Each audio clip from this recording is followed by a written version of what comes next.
Hey, what's good everybody? It's Lance again, and today I'm coming at you with a first video in a while. I have not done a video for the last month or so. To be honest with you, it's mostly because of school. I actually just graduated the other day, and literally just came back from a vacation. So I'm kind of like just coming off of this like kind of bookend of my life. I just graduated, I got a degree.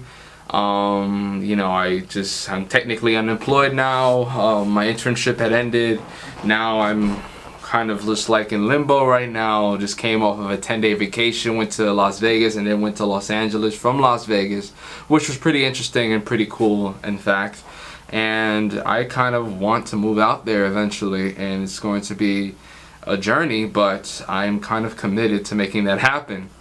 But anyway, that's not what I want to talk about with this video. Instead, I want to talk about a film I just saw.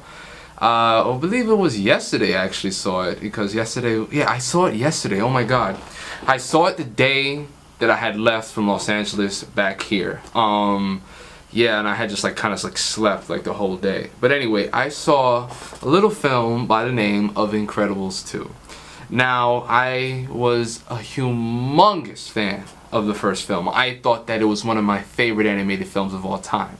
There were times when I would have put The Incredibles over like a film like Finding Nemo, Up, or any of the other Disney Pixar classics, to be honest with you. Maybe with the exception of Toy Story 1, because I feel like that film specifically has such a significant place in my heart in terms of like nostalgia and just being a part of my childhood. But The Incredibles has a lot of the same power too. And not only that, I just think that it's a brilliant piece of cinema, and I think that it should be preserved, honestly. It's basically one of the first superhero films that I guess you can say, because like, you know, there was this early wave of superhero films in the early 2000s, you know, but Spider-Man was a real big one that kind of made superhero films real mainstream, and people really wanted to see superhero films on the big screen for the first time ever. And obviously now we have like the super influx of superhero films. You can't just get away from it. But The Incredibles did something brilliant, because it combined animation with superhero storytelling, and it did it to a T. It wasn't a film that was for kids. It was a film for everybody, but specifically also for adults. In this film, Incredibles 2 does the same exact thing. Brad Bird took 14 years to make this film. And the thing is that he wanted to make a film that could live up to the original. He didn't want to make just a contractually obligated sequel, because like that's what happened to a film like Cars. Cars 2 was a catastrophe. It was a really bad Pixar film, probably the worst Pixar film ever made.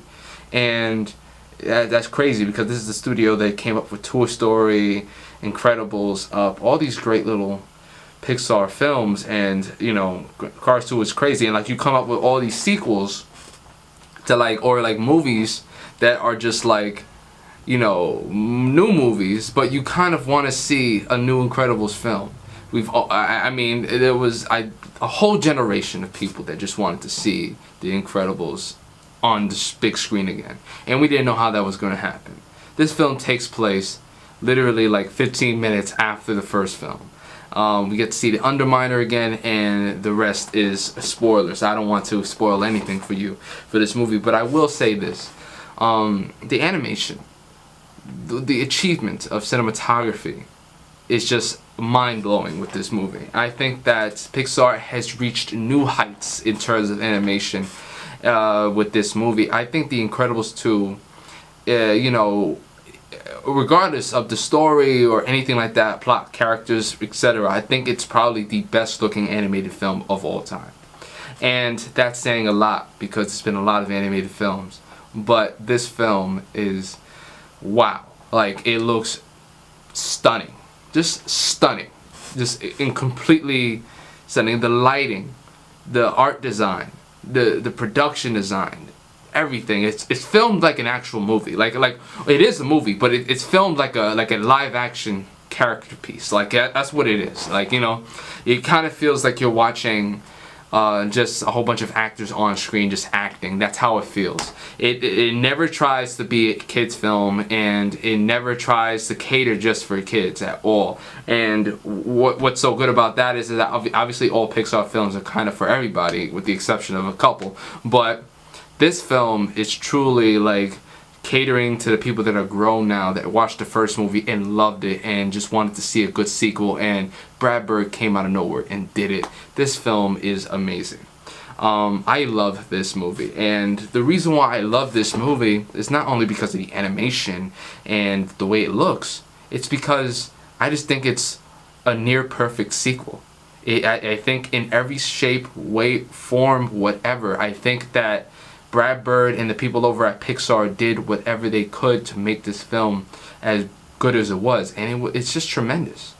All the characters are back from the first film, with the exception of the villain Crimson and everything like that, but it's just like you get to see all these characters back with almost all of the original voices. I know that Dash was played by another guy who's grown now, so now they had to get a new kid to play him, but he sounds nearly identical, so it's no problem, and I'm not even sure if anybody else is kind of new. But yeah, it feels like just a continuation of the first film. It's part 2 essentially of the Incredibles saga.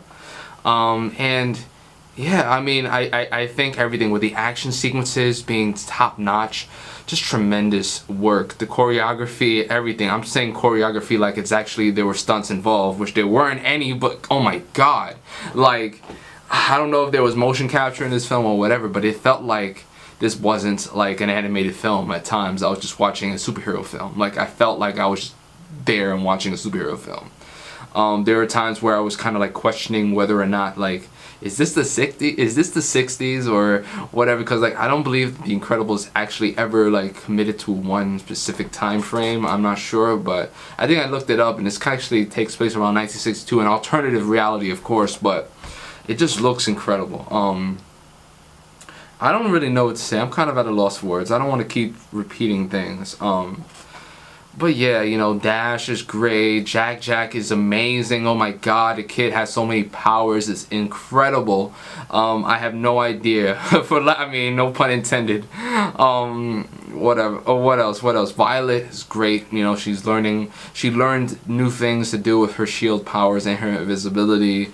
It's insane. Mr. Incredible is alive and well, and he's kicking it. Of course, one of the best characters of the film, and the film centers on the most, is Elastigirl. She is great. Like, honestly, she is just really like the centerpiece. You know, there are great sequences with her just riding her new motorcycle that this guy and his sister had gave her, and there's a sequence in which she's trying to chase down this train that's kind of loose and on the run, and it's just awesome. Like, it's just so well done, so well carefully crafted into the T. There's so many action sequences. Edna Mode is back, and she's great. Voiced by Brad Bird once again. I don't know how he's able to make that voice. He doesn't look like he can make that voice, but he does it, and he does it well. The banter between certain characters, the talk of politics, this and that. It's just, you know, some things kind of don't align with an animated film that are in here, and it's just there, and it feels like this film could have been PG-13, and it's PG, and I'm wondering why, because there's some violence in this film. Obviously there's some contact and action sequences that are there, and that are not, you know, obviously just like smoke and mirrors or whatever like that. Like, it's not, you know, it's fighting. It's actual like work. You know what I mean? You know, I think everybody's good. I mean, Bob Odenkirk is there as well. He plays this guy who kind of hires Elastigirl because like he wants superheroes to be looked at in a good light again. Obviously, superheroes are still illegal, continuating from the first film that superheroes were illegal, and that's why Bob Parr, and I think his name was Bob Parr, I forgot, Jesus Christ, the Parr family had to go under hiding, even though they were a family full of supers. And you know, he wants to just bring them out into the limelight again and make sure that people know that they're actually good for society. And obviously Elastigirl was their best bet, so she is just in the forefront throughout the entire film.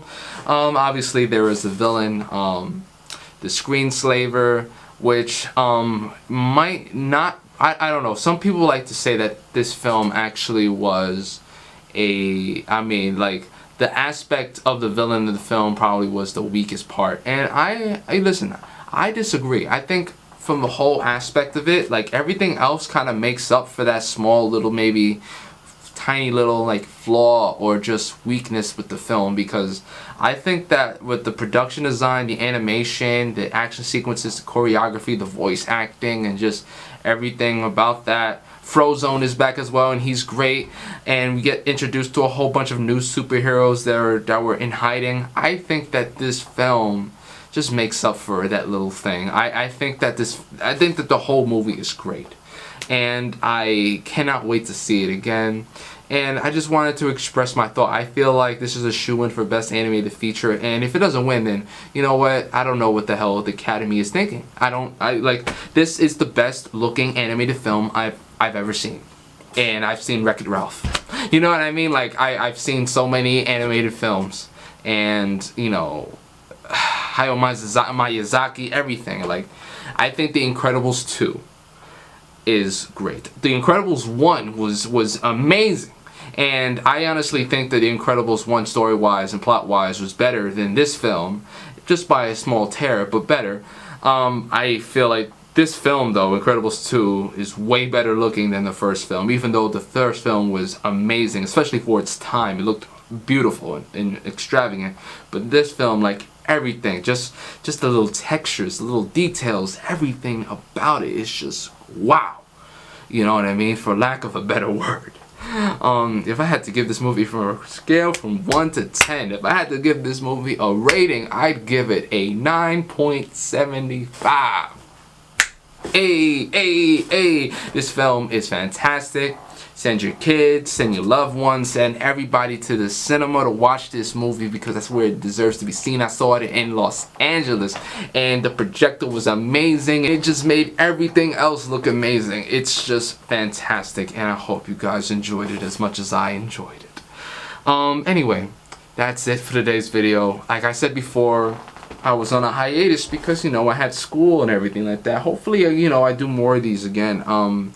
You know, obviously Atlanta finished, so I'm trying to look for the next television show to review. I'm not going to do Westworld because that's kind of convoluted, and I don't want to, like, make myself look like an idiot on camera trying to explain what's happening every episode. But I'm waiting for Insecure right now. I'm waiting for a couple of other good shows, so hopefully that comes out really soon, and we'll see what happens. You guys let me know what you guys want me to do, and yeah, hopefully I'll do another video very soon.